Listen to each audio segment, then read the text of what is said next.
व्रत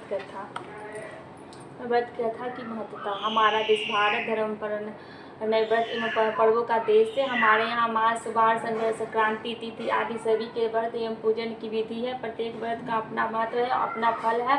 व्रत न केवल अपने आराधना देवी देवताओं को पसंद करने वरना सुख शांति, धन, पति पुत्र प्राप्ति और महाकष्ट, असाध्य रोगों के समूल दमन, अपने पूर्व पाप कर्मों के फलस्वरूप मिलने वाले दुखों के निवारण हेतु प्रायश्चित के रूप में भी किए जाते हैं। वास्तव में यह व्रत संसार सागर में मानव की जीवन रूपी वाले दुखों को निवारण हेतु प्रायश्चित के रूप में भी किए जाते हैं। वास्तव में यह व्रत संसार सागर में मानव की जीवन रूपी वाले दुखों को निवारण हेतु प्रायश्चित के रूप में भी किए जाते। वास्तव में यह व्रत संसार सागर में मानव की जीवन रूपी नौका को पार कर लगाने वाले मोह माया के बंधन से मुक्त हो भगवान के ध्यान में लगा मोक्ष की प्राप्ति में सहायक है। बीमारी एवं शारीरिक कष्ट को दूर करने के लिए अनेक व्रत जैसे महामारी व्रत, मदन व्रत, शांतक व्रत आदि किए जाते हैं। मानव की मिलने वाले सुख दुख को पाप एवं पुण्य का फल है। पाप कर्मों का फलस्वरूप मिलने वाले कष्ट दूर करने और पापों को प्रायश्चित व्रत द्वारा ही संभव है। समय प्रायश्चित में दान, उपवास, जप, हवन, उपासना प्रमुख है। प्रायश्चित करने और पापों को प्रायश्चित व्रत द्वारा ही संभव है। प्रायश्चित के दान, उपवास, जप, हवन, उपासना प्रमुख। प्रायश्चित करने से पाप और रोग दोनों क्षीण हो जाते हैं। आरोग्य एवं सौभाग्य की प्राप्ति होती है। यदि मंगल जन्म, लगन, वर्ष, लगन, महादशा, अंत, प्रत्यंतर दशा एवं गोचर में अनिष्टकारी हो तो उसकी शांति के लिए मंगलवार का व्रत करना चाहिए। यह मंगल के पापों को शांत करना है। मंगल देवता जब प्रसन्न हो जाते हैं तो ऐसे सौभाग्य, पुत्र पुत्री, धन संपत्ति, राज्य सुख, आरोग्य सब प्रदान करते हैं। युद्ध विवाद में शत्रुओं पर विजय, उच्च पद और की प्राप्ति आदि मंगल की कृपा से ही संभव है। दुर्भाग्यवश यदि मंगल देवता रुष्ट हो जाए और अगर नीचे स्थान में हो अथवा मंगल की दशा क्रूर हो जाए तो यह देह सुख, वैभव, भोग, संतान तथा धन की कष्ट देते हैं। सुख वैभव प्राप्त करने अथवा संतान सुख और कष्ट निवारण हेतु मंगलवार का व्रत करना चाहिए। रक्त विकार, कुर्ता संभव, संतान कष्ट, ऋण चुकाना, धन की प्राप्ति न होना आदि सुख निवारण हेतु मंगलवार का व्रत उत्तम है। श्री हनुमान जी की यह उपासना से वांछित मानसिक कार्य और संसार जनित पाप, उपपाप तथा महापाप दूर होकर सुख, धन तथा यश प्राप्त होता है। सभी प्रकार के सुख ऐसे राज्य, सम्मान, उच्च पद प्राप्ति, संतान प्राप्ति, रक्त विकार दूर करने के लिए मंगलवार का व्रत करना चाहिए। व्रत की विधि।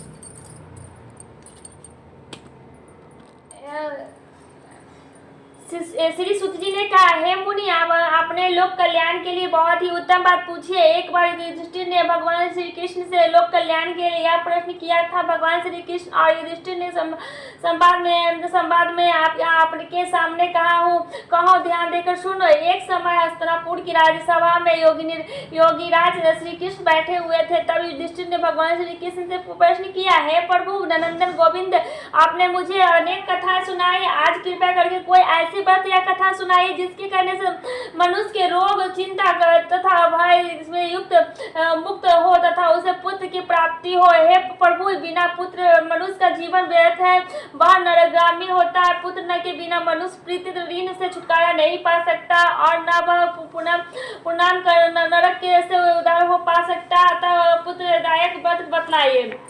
भगवान श्री कृष्ण ने कहा, हे राजन, मैं एक प्राचीन इतिहास सुनाता हूँ, आप उसे ध्यानपूर्वक सुने। कुंडलपुर नामक एक नगर में नंदा नामक एक महाबुद्धिमान ब्राह्मण रहता था। उसका गुजारा जैसे तैसे चल जाता था, परंतु वह बहुत दुखी रहता था क्योंकि उसके कोई संतान नहीं थी। उसकी पत्नी सुनंदा पतिव्रता थी। वह भक्ति पूर्वक हनुमान जी की आराधना करती थी। मंगलवार के दिन व्रत करके अंत में भोजन बनाकर हनुमान जी को भोग लगाने के बाद स्वयं भोजन करती थी।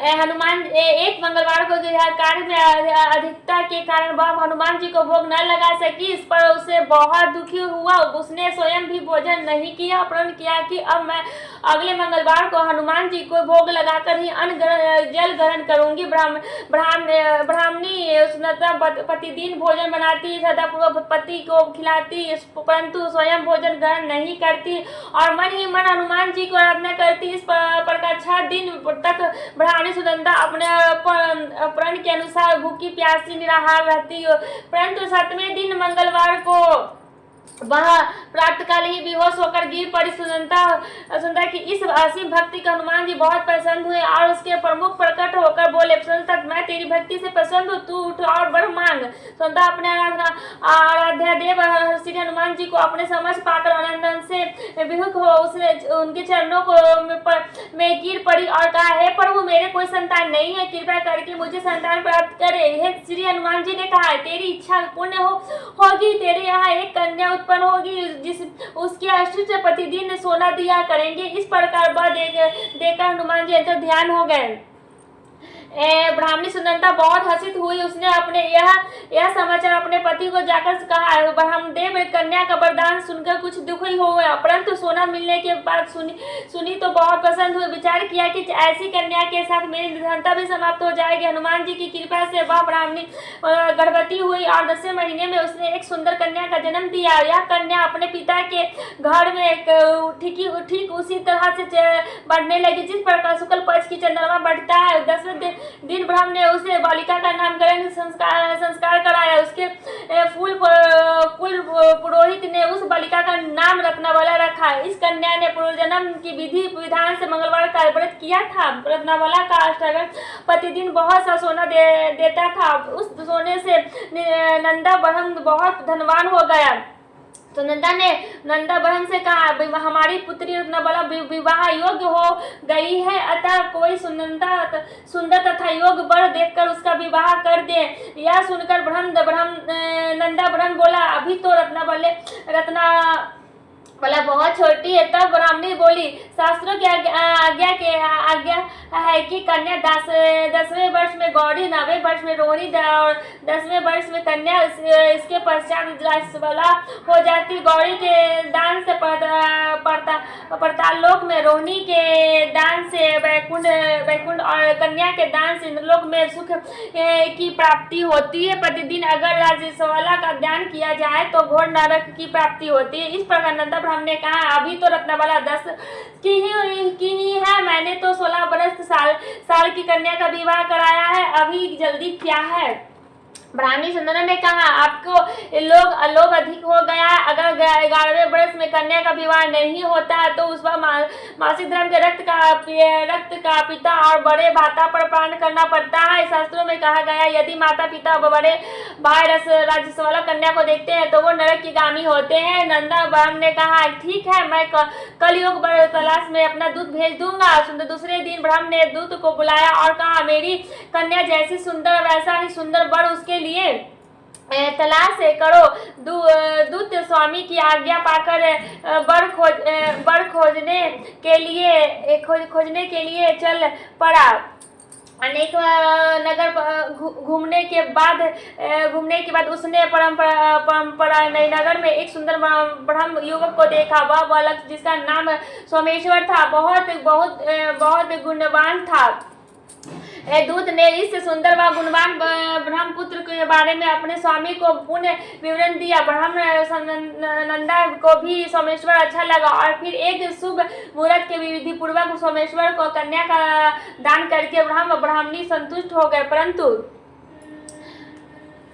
परंतु ब्राह्मण ने नंदा के मन में तो लोभ समाया हुआ था। उसने रत्नावला का कन्यादान तो कर दिया था, परंतु वह बहुत खिन्न था कि उसने विचार किया कि रत्नावला जब ससुराल चली जाएगी तो उसे जो सोना मुझे मिलता है वह आगे नहीं मिलेगा। मेरे पास जो धन था कुछ ही तो उसके विवाह में खर्च हो जाएगा और जो शेष बचा है वह तो कुछ दिनों में ही पश्चात प्राप्त हो जाएगा। मैंने इसका विवाह करा, बड़ी भूल की है। इससे विचार किया कि अब कोई ऐसा उपाय करूँ जिस रत्नबाला मेरे घर में ही बनी रहे। लोभ रूपी राक्षस ब्रह्मनंदा के मानसिक पर छाता जा रहा था।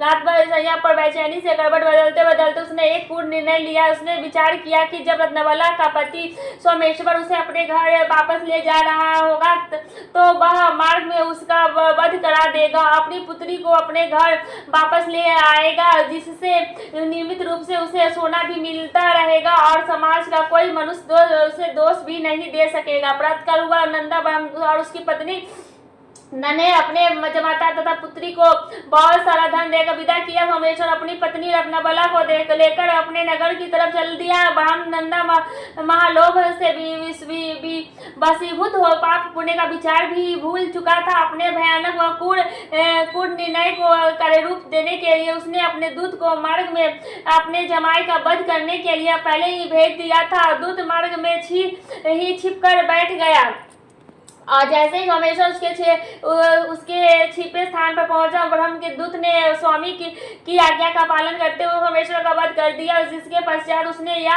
समाचार ब्रह्म तक ही पहुंचा दिया। अपने जमाता के वध का समाचार प्राप्त कर नंदा ब्रह्म उस स्थान पर पहुंचा और रुदन करती अपनी पुत्री से बोला, पुत्री, मार्ग में लुटेरे ने तेरे पति का वध कर दिया है। भगवान की इच्छा के आगे किसी का कोई बस नहीं चलता। अब तू घर चल और वहां रहकर ही शेष जीवन व्यतीत करना। जो भाग में लिखा है वही होता है। अपने पति के अकाल मृत्यु से रत्नबाला बहुत दुखी हुई करुण करती हुई वह अपने पिता से बोली, हे पिताजी, इस संसार में जिस स्त्री का पति नहीं है उसका जीवन व्यर्थ है। मैं अपने पति के साथ ही अपने शरीर को जला दूंगी और सती होकर अपने इस जन्म के माता पिता के नाम को तथा सास ससुर के यश को सार्थक करूंगी। ब्रह्मनंदा अपनी पुत्री रत्नबाला को वचनों को सुनकर अवल रह गया। वह विचार करने लगा, मैंने बैठ ही जमाता का वध का पाप अपने सर लिया। रत्नबाला अपने पति के साथ अपने प्राण तक देने का तैयार है। मेरा तो दोनों तरफ से मरण हो गया तथा धन तो अब मिलेगा ही नहीं। जमाता वध का पाप फलस्वरूप यश यातना भी भुगतनी पड़ेगी। यह सोचकर वह बहुत दुखी हुआ। सोमेश्वर की चिंता रचाई गई। रत्नबाला सती होने की इच्छा से पति का सिर अपनी गोद में रखकर चिता पर बैठ गई। जैसे ही सोमेश्वर की चिता में आग लगाई गई वैसे ही प्रश्न मंगलदेव ने वहां प्रकट हो गया। बोले, हे रत्नबाला, मैं तेरी भक्ति से बहुत प्रसन्न हूँ, तू वर मांग। रत्नबाला ने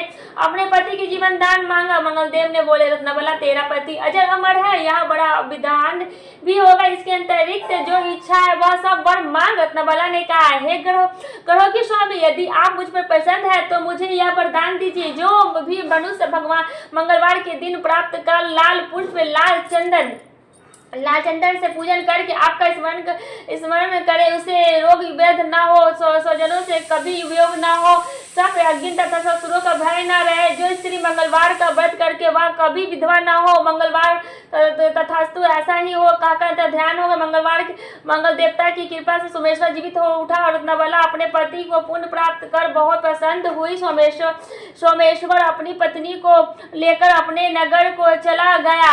इसके बाद से दोनों पति पत्नी मंगलदेव का व्रत प्रत्येक मंगलवार को करने लगे और मंगलदेव की कृपा से इस लोक का सुख ऐसे भोग कर अंत में सबलोक को प्राप्त हुए। की बात